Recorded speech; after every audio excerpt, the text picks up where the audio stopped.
নিয়েছিলেন সেই সুবাস। আপনারা প্রত্যেকে জানেন কি যে দরবার মানিক শাহ রহমতুল্লাহ আলাইহির যখন ছিল, ও জায়গাটা ছিল একটা জঙ্গল। শুনেছেন আপনারা, অনেক পুরনো মুরব্বী মানুষ আছে, আমি আপনাদের থেকে অনেক ছোট্ট ক্ষুদ্র আমার জ্ঞান প্রয়োজন বোধ করেছি রাখার, কারণ আপনারা আশাকান হুজুর মানিক শাহকে মাননেওয়ালা। তো সেই ছোট্ট একটা জঙ্গল, সেখানে হুজুর মানিক শাহ রহমাতুল্লাহ আলাইহির দরবার শরীফ। এই দরবার শরীফ হঠাৎ করে কিভাবে হলো, এলাকার মানুষদের অন্তত কিছুটা জানার প্রয়োজন। আমরা শুনেছি যে হুজুর সুবাস রহমাতুল্লাহ আলাইহি চিনিয়েছিলেন, তার সঙ্গে সাক্ষাতে সালাম হয়েছিলেন হুজুর সুবাস রহমাতুল্লাহ আলাইহি যখন মানিকপুরে এসেছিলেন।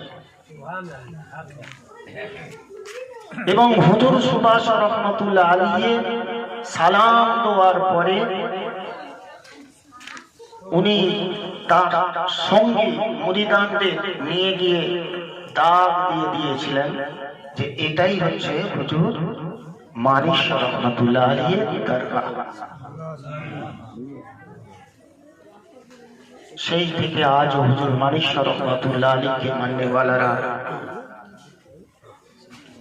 আজ সে দরবারের শান মানকে আল্লাহ তাবারক তাআলা বাড়িয়ে দিয়েছেন। কিন্তু হুজুর মানিক শাহ রহমাতুল্লাহ আলাইহি অনেক গুপ্ত ইতিহাস আমরা চেষ্টা করেছি, করছি, আজও করছি, যে ইনি অ্যাকচুয়ালি কোথা থেকে এসেছিলেন। তো আমরা যতটুকু আমাদের হুজুরের মাধ্যম দিয়ে পর সিলসিলার মাধ্যম দিয়ে যতটুকু জানতে পেরেছি আপনাদের সামনে ক্ষুদ্র সময় নিয়ে রাখছি। তো হুজুর মানিক শাহ রহমাতুল্লাহ আলাইহি